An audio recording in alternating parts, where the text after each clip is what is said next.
ស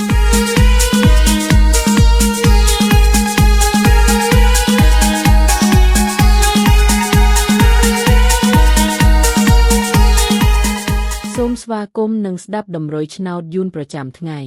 ដើម្បីជាកម្លាំងចិត្តសូមពុកម៉ែបងប្អូនចុច like និងសញ្ញាជាម្នាក់មួយផងដើម្បីទទួលបានតម្រុយថ្មីប្រចាំថ្ងៃតម្រុយឆ្នោតយួននៅថ្ងៃនេះគឺថ្ងៃទី28ខែវិច្ឆិកាឆ្នាំ